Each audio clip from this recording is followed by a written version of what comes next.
لا ریب فیہ ھدی للمتقین۔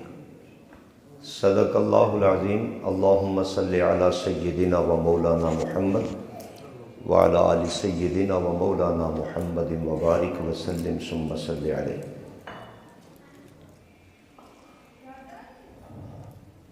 جمعیت اشاعت توحید و سنت اور نوجوانان توحید و سنت کے عظیم ورکر احباب دوستوں، جب کوئی مذہبی طور پر کسی جماعت کے ساتھ وابستہ ہوتا ہے، اس کے سامنے سب سے پہلے یہ چیز ہوتی ہے کہ اس جماعت کے خصوصیات کیا ہیں، ان کا کردار کیا ہے جن کے ساتھ میں چل رہا ہوں۔ بلا مبالغہ جمعیت اشاعت توحید و سنت آج سچی قرآن پاک کی یہ تصویر ہے، وَرَأَيْتَ النَّاسَ يَدْخُلُونَ فِي دِينِ اللَّهِ أَفْوَاجًا۔ یہ جو لوگ اتنی تعداد میں اس جماعت کے ساتھ جڑ رہے ہیں، نوجوان اور بوڑھے، آخر اس جماعت کی خصوصیت کیا ہے؟ کون سی ایسی چیزیں ہیں اس میں بہت جلد لوگوں کے دل کو یہ جیت لیتے ہیں؟ 20 خصوصیات میں چند ایک آدھ خصوصیات آپ کے سامنے ذکر کر رہا ہوں۔ اس جماعت کی پہلی اور بڑی خصوصیت یہ ہے، ان کے ایک ہاتھ میں قرآن رہتا ہے، دوسری ہاتھ میں سنت مصطفیٰ رہتی ہے۔ ایک ہاتھ میں وہ جو رسول اللہ نے کہا تھا نا کہ چچا ان کو کہہ دے کہ سورج میرے ایک ہاتھ میں رکھ دیں اور چاند دوسرے ہاتھ میں رکھ دیں، وہ مادی سورج اور چاند تھا۔ یہ جو سورج اور چاند ہے نا، قرآن اور سنت کی صورت میں، حضرت عائشہ نے جو کہا تھا لنا شمس وللآفاق شمس، ایک آسمان کا سورج ہے اور ایک ہمارا سورج ہے۔ آسمان کا سورج تو دن میں نظر آتا ہے، اور کہا تھا حضرت طاہرہ نے جو میرا سورج ہے، رسول اللہ کی صورت میں یہ دن کو بھی نظر آتا ہے، رات کو بھی نظر آتا ہے۔ آپ علیہ الصلوۃ والسلام کا یہ سورج قرآن اور سنت کی صورت میں ہمارے ہاتھوں میں ہے، اور اللہ کی توحید کے بارے میں ہم قرآن کے پیچھے چلتے ہیں، اور سنت کے متعلق، عمل کے متعلق ہم نبی کی سنت کے پیچھے چلتے ہیں۔ قرآن اور سنت میں ہم کسی اور چیز کو داخل کرنا پسند نہیں کرتے۔ یہ ہماری پہلی خصوصیت ہے، ہم توحید کا مسئلہ قرآن سے اور عمل کا مسئلہ نبی کی سنت سے لاتے ہیں۔ ہم جب بھی توحید کا مسئلہ ذکر کریں گے قرآن سے کریں گے، اور قرآن پاک میں ایک جھلک دینا چاہ رہا ہوں۔ اللہ تعالیٰ کے 99 نام جو عام طور پر قرآن کے شروع میں آپ دیکھتے ہو، یہ صرف 99 نام نہیں ہیں۔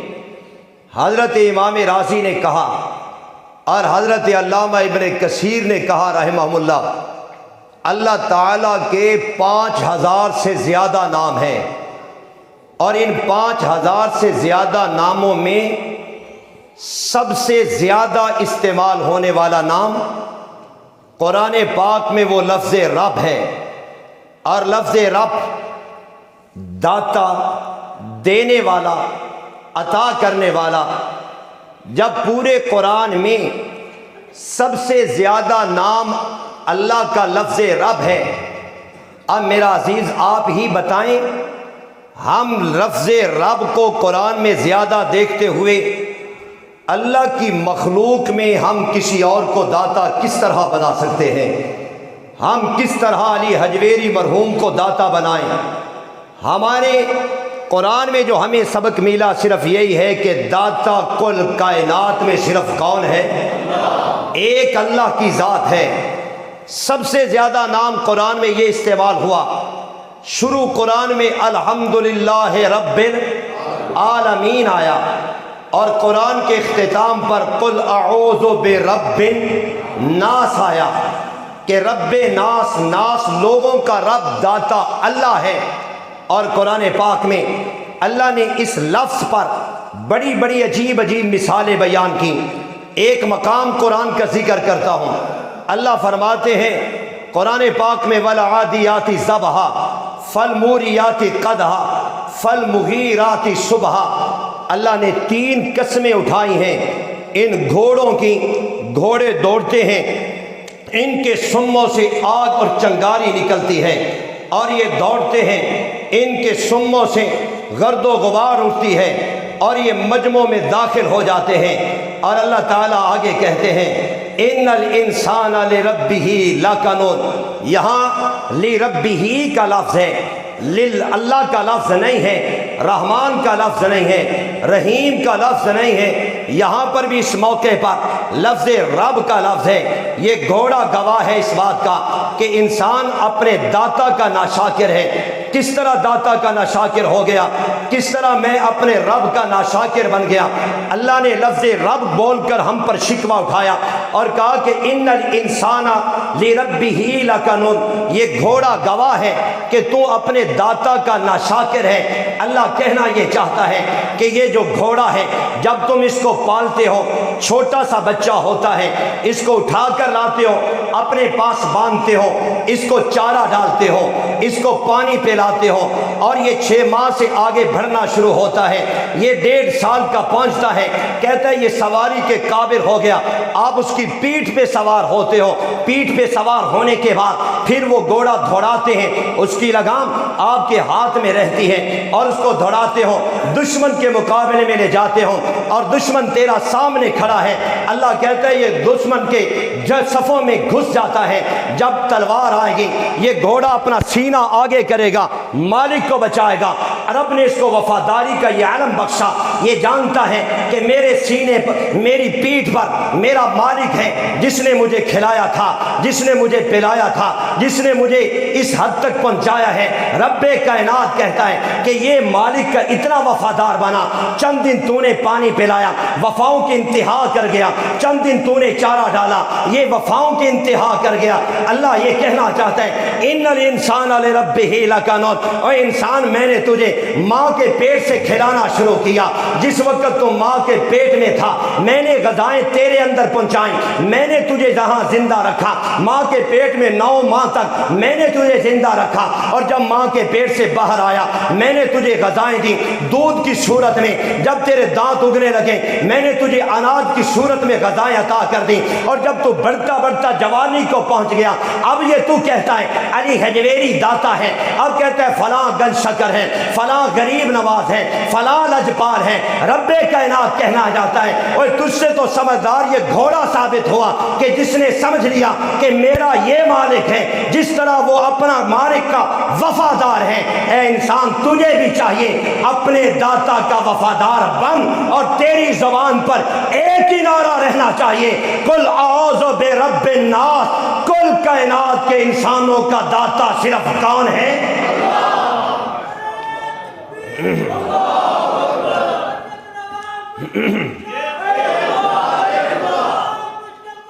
رب کائنات نے قرآن پاک میں توحید کا مسئلہ بیان کیا، اور حدیث میں امام الانبیاء نے سنت کا مسئلہ بیان کیا۔ علماء دیوبند سنت کے پیروکار ہیں، یہ اپنے معمولات کو بھی سنت سے الگ نہیں سمجھتے، ہر عمل پیغمبر کے طریقوں پہ لاتے ہیں۔ ہم روحانی اولاد ہیں، قاسم العلوم والخیرات حضرت مولانا قاسم نانوتوی رحمۃ اللہ تعالیٰ علیہ کے جو بانی ہیں دیوبند کے، جس وقت انگریز کے خلاف تحریک چلی اور مولانا قاسم نانوتوی کو گرفتاری کے وارنٹ جاری کیے کہ نانوتوی کو گرفتار کیا جائے، اور انتظامیہ بھاگی کہ مولانا نانوتوی کو گرفتار کر لیا جائے۔ حضرت مولانا نانوتوی رحمۃ اللہ تعالی علیہ دیوبند کی مسجد سے باہر نکلے، پولیس آ رہی ہے اور کھڑے ہو گئے۔ پولیس قریب آئی، کہنے لگے کہ مولانا ہم قاسم نانوتوی کو تلاش کر رہے ہیں، آپ بتائیے کہ نانوتوی کون ہے، کہاں ملے گا؟ حضرت مولانا نانوتوی نے اپنے قدموں کو چھوڑ دیا، یہاں سے اٹھ کر یہاں کھڑے ہو گئے اور کہنے لگے کہ یہ ہے دیوبندی عالم، یہ ہے علماء دیوبند کا سرخیل۔ کہنے لگے کچھ دیر پہلے یہاں کھڑا تھا۔ جھوٹ نہیں بولا، کیا کہا کہ کچھ دیر پہلے یہاں کھڑا تھا۔ مولانا نانوتوی کو لوگوں نے کہا حضرت آپ چھپ جائیے ورنہ آپ کو گرفتار کرنا چاہتے ہیں۔ مولانا نانوتوی رحمۃ اللہ تعالی علیہ 3 دن کے لیے روپوش ہو گئے۔ 3 دنوں کے بعد میدان میں اتر آئے۔ شاگردوں نے کہا، مریدین نے کہا اور دیوبند نے کہا کہ حضرت آپ نے کیا کیا، آپ تو گرفتار ہو جائیں گے اور آپ تو روپوش تھے، کیوں باہر میدان میں آ گئے؟ یہ ہے مولانا قاسم نانوتوی۔ کہنے لگے تمہیں کس نے کہا کہ میں ان کافروں سے ڈرتا ہوں، میں اس انگریز سے ڈرتا ہوں؟ حضرت نانوتوی نے کہا کہ میں ان سے ڈرنے والا نہیں ہوں، میں جو 3 دن چھپا تھا ان کے ڈر کی وجہ سے نہیں چھپا تھا، میں تو اس وجہ سے چھپا تھا کہ میرے آقا 3 دن کے لیے غار میں چلے گئے تھے۔ 3 دن کے لیے غار میں گئے، میں تو اس وجہ سے 3 دن کے لیے نبی کی سنت پوری کرنے کے لیے گیا تھا۔ بالا کوٹ کے پہاڑوں میں جنگ ہو رہی ہے اور اس جنگ میں ہندو سامنے ہے اور ادھر سید احمد شہید سامنے ہے۔ سید احمد شہید رحمۃ اللہ تعالی علیہ جس دن شہید ہوتے ہیں، یہ اس دن کا عین اسی وقت کا واقعہ ہے، دوپہر کا وقت ہے۔ حضرت مولانا سید احمد شہید رحمۃ اللہ تعالی علیہ اپنی فوج سے الگ ہو جاتے ہیں، ایک درخت کے نیچے آ کر لیٹ جاتے ہیں اور فوج کے لوگ آئے، طلباء آئے اور مجاہدین آئے، کہنے لگے کہ شیخ آپ ادھر آ کر لیٹ گئے، وہاں گمسان کی لڑائی ہو رہی ہے، اگر آپ فوجیوں نے اور لشکر اسلام نے دیکھ لیا کہ مولانا ادھر ہیں، آپ قائد اسلامیہ ہیں، قائد ملت ہیں، لہذا وہ ان کے حوصلے پست ہو جائیں گے۔ حضرت سید احمد شہید نے کہا کہ میں اپنی فوج سے الگ نہیں ہوا، میں تو تھوڑی دیر کے لیے الگ ہو کر، یہاں دوپہر کا وقت ہے، 12 بج رہے ہیں اور میں تو قیلولہ کرنے کے لیے یہاں 10 منٹ کے لیے آیا ہوں۔ اور مولانا سید احمد نے جواب دیا، تاریخ نے یہ جملے لکھے ہیں اور ہم تک یہ جملے پہنچے ہیں۔ حضرت مولانا سید احمد شہید نے کہا کہ جب تک اس نے یہ ہوش سنبھالا ہے اور نبی کی سنت کے اوپر چل رہا ہے، آج تک میری زندگی میں قیلولہ والی سنت بھی قضا نہیں ہوئی۔ ہو سکتا ہے آج میں شہید ہو جاؤں، میں چاہتا ہوں جاتے ہوئے نبی کی سنت پہ بھی عمل کرتا چلا جاؤں۔ ہمارے ایک ہاتھ میں قرآن ہوتا ہے اور ایک ہاتھ میں نبی کی سنت ہوتی ہے۔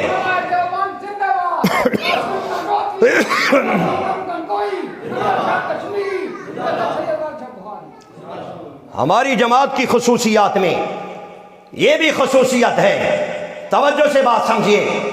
ہماری خصوصیات میں مان علیہ وصحابی، پیارے پیغمبر نے کہا تھا جب صحابہ نے کہا یا رسول اللہ، حدیث ابو داؤد سے پڑھ رہا ہوں، اے اللہ کے پاک پیغمبر آپ فرماتے ہو کہ 73 فرقے ہیں میری امت کے اور 72 جہنم میں جائیں گے، ایک فرقہ جنت میں جائے گا۔ یا رسول اللہ یہ تو بتائیے جنت میں جانے والا طبقہ کون سا ہے؟ پیارے پیغمبر نے کہا تھا ما انا علیہ و اصحابی، وہ جنت میں جائے گا جو اس راستے پہ چلتا رہا جس راستے پر میں اور میرے صحابہ چلتے ہیں۔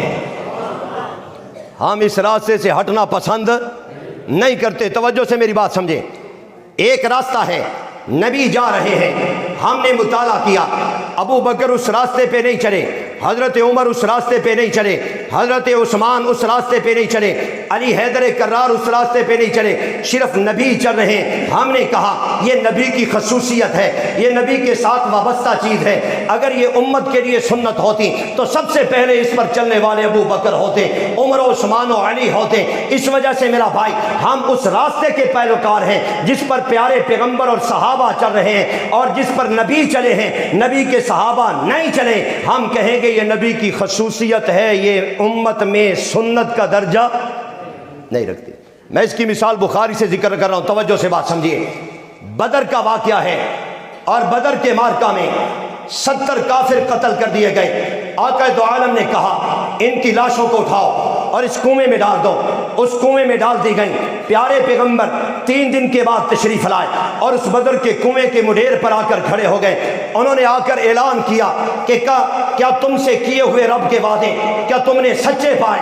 اب جب یہ بات ان کافروں کی میتوں سے پیغمبر کائنات کر رہے ہیں، آپ علیہ السلام ان سے گفتگو کرتے ہیں کہ اے کافروں، کیا تمہیں اللہ کے کیے وعدے سچے پائے کہ نہیں پائے؟ ہم سے جو اللہ نے وعدے کیے تھے ہم نے تو وہ سچے پا لیے۔ جب امام الانبیاء کی زبان پاک سے یہ جملے نکلے، حضرت فاروق اعظم ساتھ کھڑے ہیں، کہتے اتتکلم اجسادا لا ارواح لها، اے اللہ کے پاک پیغمبر، آپ ان سے گفتگو کرنا چاہتے ہیں کہ جن میں روحیں کوئی نہیں ہیں، یہ تو بے روح چیزیں ہیں، یہ تو دڑ ہیں، یہ تو اجسام ہیں، ان کے جسموں میں روحیں کوئی نہیں ہیں، آپ ان سے گفتگو کرنا چاہتے ہیں؟ تو حضرت آقا دو عالم سید الورا حضرت جناب محمد الرسول اللہ صلی اللہ تعالیٰ علیہ وسلم نے فرمایا کہ عمر اس وقت الآن یسمعون، یہ اس وقت تم سے زیادہ سنتے ہیں، تم سے زیادہ میری بات کو جان رہے ہیں۔ اب یہ پیغمبر کائنات نے یہ جملے کہے اور یہ امام بخاری رحمۃ اللہ تعالیٰ علیہ نے بخاری کے اندر یہ 1 سے زائد جگہ پر حدیث نقل فرمائی ہے حضرت فاروق اعظم کے سوال پر کہ پیغمبر کائنات پر سوال اٹھاتے ہیں اتتکلم اجسادا لا ارواح لها، آپ ایسے جسموں سے کلام کیوں کر رہے ہیں کہ جن میں روحیں کوئی نہیں ہے؟ پیغمبر علیہ السلام نے فرمایا اس وقت یہ تم سے زیادہ سنتے ہیں۔ اب اگلی بات کو سنیے، حضرت فاروق اعظم مسند احمد میں روایت ہے، حضرت فاروق اعظم کہتے ہیں یا رسول اللہ، اگر یہ زیادہ سنتے ہیں تو آپ نے ہمیں مکہ میں قرآن پاک پڑھایا تھا اور مکہ میں تم نے یہ تعلیم دی تھی۔ قرآن کہتا ہے انک لا تسمع الموتى، کہ میرے نبی آپ مردوں کو سنا۔ یہ کون سوال کر رہا ہے؟ بولو شاباش، اور بولو کون کر رہا ہے؟ حضرت فاروق اعظم کر رہے ہیں۔ اور یہ جو ابھی روایت پڑھ رہا ہوں یہ مسند احمد میں روایت ہے کہ یا رسول اللہ، آپ نے تو ہمیں یہ سبق دیا تھا انک لا تسمع الموتى، کہ آپ مردوں کو نہیں سنا سکتے۔ یہ آیت قرآن پاک میں 2 مقام پر آتی ہے، ایک آیت مکی ہے اور ایک آیت مدینہ طیبہ میں نازل ہوئی ہے۔ آپ نے کہا تھا کہ آپ مردوں کو نہیں سنا سکتے، آج کہتے ہیں کہ مردے سنتے ہیں۔ پیارے پیغمبر کائنات سرور کونین صلی اللہ تعالیٰ علیہ وسلم نے کہا اس وقت تم سے زیادہ سنتے ہیں۔ حضرت امام بخاری آگے کہتے ہیں قال قتادہ کہتا ہے کہ یہ نبی کا معجزہ تھا، یہ پیارے پیغمبر کی خصوصیت تھی، امام الانبیاء کے ساتھ تھا۔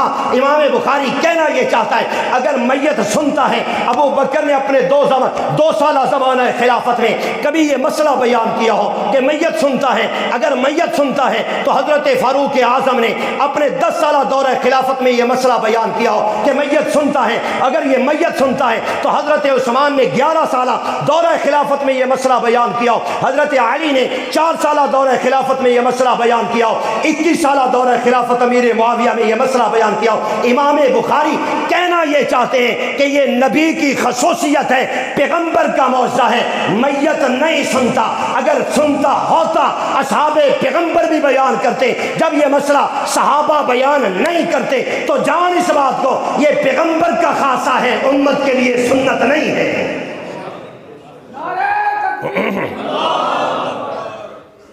کو بات بھی سمجھ رہے ہو کہ نہیں سمجھ رہے؟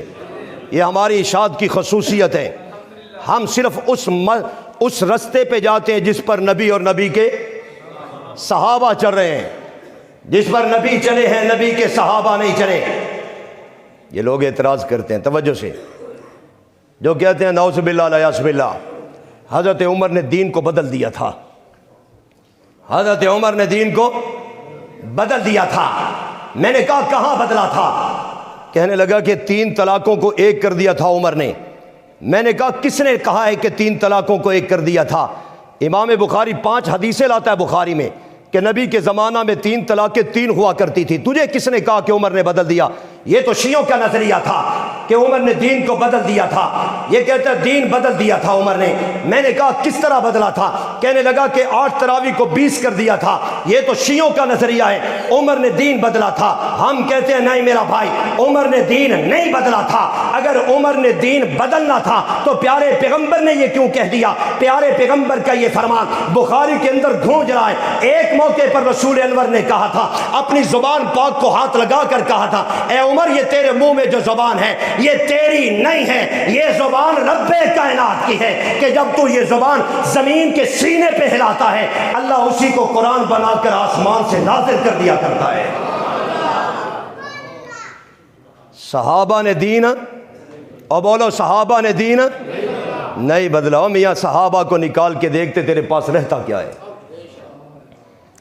میں تجھے بتاؤں کہ نبی کو کتنا اعتماد ہے نبی کے صحابہ پر، ابو بکر، عمر، عثمان و علی پر کتنا اعتماد ہے۔ بخاری پڑھا ہوں توجہ سے، امام الانبیاء صلی اللہ تعالیٰ علیہ وسلم میدان بدر میں تشریف لائے، 313 صحابہ ساتھ ہیں، اور پیارے پیغمبر نے تحقیقات چاہی کہ کافر کتنی تعداد میں، پتہ چلا کہ 1000 کی تعداد میں ہیں، یہ صحابہ 313 ہیں۔ رسول انور نے بدر کے مارکہ میں بدر کی زمین پر کھڑے ہو کر کہا تھا، یہ جملے امام بخاری 1 سے زائد جگہ پر لایا ہے۔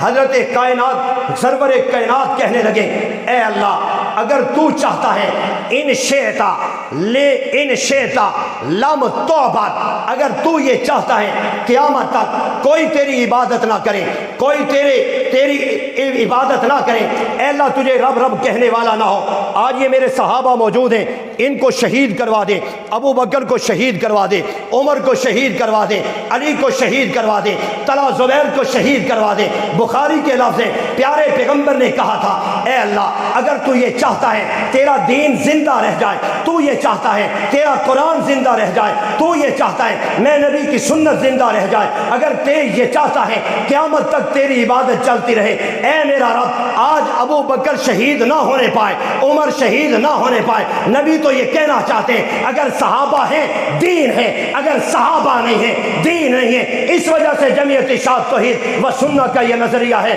کہ صحابہ ہمارا دین ہے، صحابہ قرآن ہے، صحابہ سنت ہیں۔ صحابہ کے ساتھ رب کائنات نے اس دین کو چوکی دار بنا کر اس دین کو حفاظت میں رکھا ہے۔ صحابہ ہے، قرآن ہے، صحابہ ہے، مسجد ہے۔ صحابہ نہ ہوتے تو دین قیامت تک کے لیے مٹ جاتا۔ نعرہ تکبیر، تاج و تخت ختم نبوت، شان رسالت، عظمت صحابہ، ترجمان دیوبند مولانا مطیع اللہ راشد صاحب۔ ہماری جماعت کی یہ بھی خصوصیات ہے، توجہ سے بات سمجھیے۔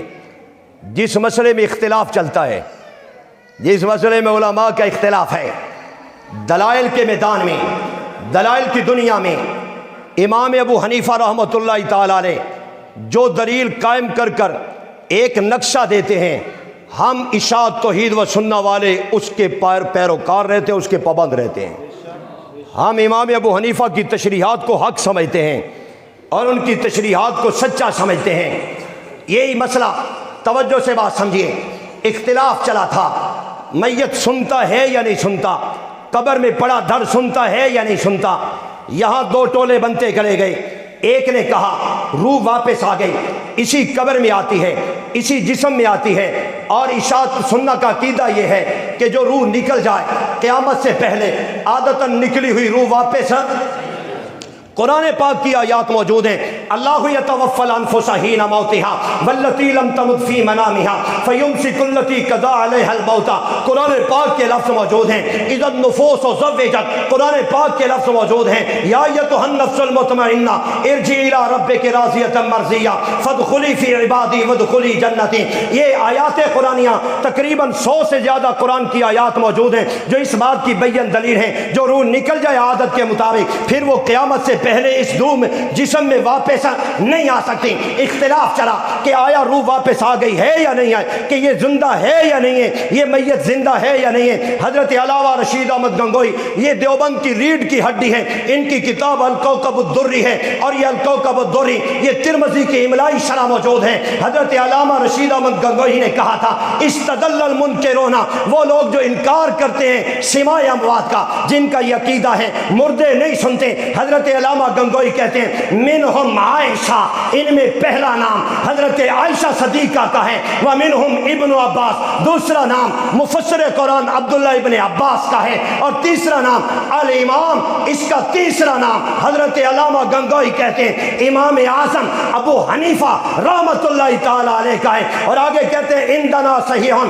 اور دیوبندیوں کا صحیح نظریہ بھی یہی ہے کہ میت نہیں سنتا۔ میرا عزیز، ہم جو جمعیت اشاعت توحید و سنت والے اس مرکز کو حق سمجھتے ہیں کہ جس مرکز کے اوپر آ کر امام ابو حنیفہ کھڑے ہو جاتے ہیں۔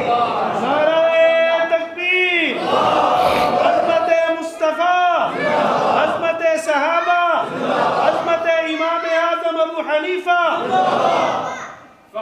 ارشاد علامہ مطیع اللہ راشد صاحب زندہ باد، شیخ الحدیث حضرت مولانا مطیع اللہ راشد صاحب زندہ باد۔ حضرت شاہ جی موجود ہیں، بیان کے لیے اسٹیج پر تشریف فرمائیں، اور مجھے بھی یہی کہا گیا کہ مختصر بات کرنا۔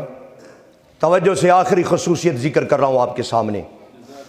یہ اشاعت توحید و سنت کی خصوصیات ہیں۔ اللہ تعالیٰ کی توفیق کے ساتھ ہمارا یہ موقف ہے، جب قرآن اور حدیث آمنے سامنے آ جائے، ہم حدیث میں تعویل کرتے ہیں اور اس کو قرآن پاک کے موافق لاتے ہیں۔ اگر حدیث قرآن کے قریب آ جائے، ہم کہتے ہیں یہ نبی کا فرمان ہے۔ اگر قرآن کے ساتھ ٹکراتی ہوئی نظر آئے، ہم یہ کہتے ہیں نبی کا یہ فرمان نہیں ہے۔ ہماری یہی خصوصیت ہے، ہم یہی لوگوں کے سامنے بیان کر رہے ہیں۔ مثلا اس کی مثال دیتا ہوں، آقا دو عالم سید الورا احمد مجتبیٰ صلی اللہ تعالی علیہ وسلم کل کائنات میں سب سے اعلیٰ ہیں۔ اللہ نے سب سے زیادہ فضیلت رسول انور کو عطا کر رکھی ہے۔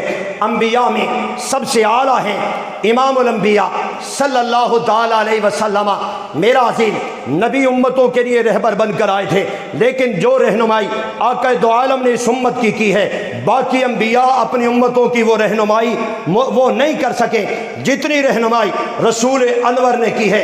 اس کی ایک مثال میں بخاری سے ذکر کر رہا ہوں۔ حضرت امام بخاری فرماتے ہیں لکل نبی دعوت مستجابۃ، ہر نبی کو رب کائنات نے ایک مقبول دعا کا درجہ دیا تھا، اور یہ کہہ دیا تھا باقی دعائیں امیدوں کے ساتھ قبول ہوں گی، جس طرح تم بھی امید رکھتے ہو اللہ تعالیٰ یہ دعا کو قبول کرے گا، لیکن ایک دعا میں قبولیت کا قطعی درجہ دیا۔ اے میرے نبیوں، ایک ایک دعا تم قبول کروا سکتے ہو، یعنی تم کہہ سکتے ہو اللہ یہ قطعیت والی دعا میں کرنے لگا ہوں اور میری قبول کر لیں۔ اور ہم نے یہ دیکھا حضرت نوح علیہ السلام نے وہ ہتھیار یہاں استعمال کیا تھا 950 سال کے بعد، جب حضرت نوح علیہ السلام نے یہ لفظ بولے رب لا تذر علی الارض من الکافرین دیارا، اللہ زمین پر کسی کافر کو نہ چھوڑ۔ اللہ نے وہی تو قطعیت والا جو قبولیت والا درجہ دعا کا تھا قبول کر لیا اور سیلاب پیدا کر دیا، سارے کافروں کو ختم کر دیا۔ حضرت سیدنا زکریا نے کہا تھا ہب لی من لدنک ذریہ، ہب لی من لدنک ذریہ، اللہ میں اپنے لیے وہ مقبولیت دعا کروانا چاہتا ہوں، مجھے ایک بیٹا عطا کر دے جو میرے دین کا وارث بن جائے۔ اللہ نے حضرت زکریا کو یحییٰ عطا کر دیے، یہ مقبولیت دعا کا درجہ تھا۔ حضرت سلیمان نے کہا ہب لی ملکا لا ینبغی لأحد، اللہ مجھے وہ بادشاہی عطا کر جو میرے بعد کسی کو نہ ملے، اللہ نے قبول کر دی۔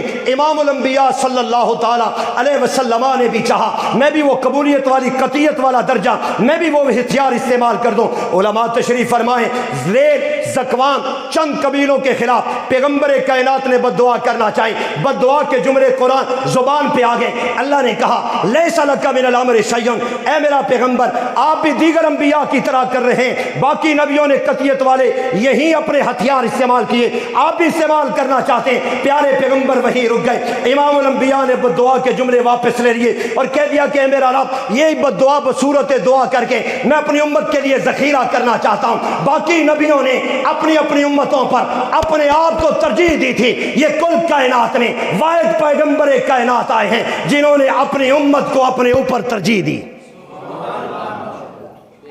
اللہ یہ دعا کو میں نے محفوظ کر دیا۔ اللہ نے کہا میرے نبی کیا کرنا چاہتے ہو، یہ دعا کہاں تک لے جاؤ گے؟ پیارے پیغمبر نے فرمایا ارید ان اختبیہ یوم القیامہ، یہ قیامت کے لیے میں نے محفوظ کر دی ہے، اور قیامت کے دن میرا محبوب کیا کرنا چاہے گا؟ آقا دو عالم نے کہا اپنی امت من ماتا لا یشرک باللہ شیئا، جو شرک کے بغیر مر گئی، اے ربا قیامت کے دن میں ان کے حق میں سفارش کرواؤں گا اور ان کے ہاتھ اپنے ہاتھ میں لے کر ان کو جنت میں لے جاؤں گا۔ نبی کی تاثیر باقی نبیوں سے اعلیٰ ہے۔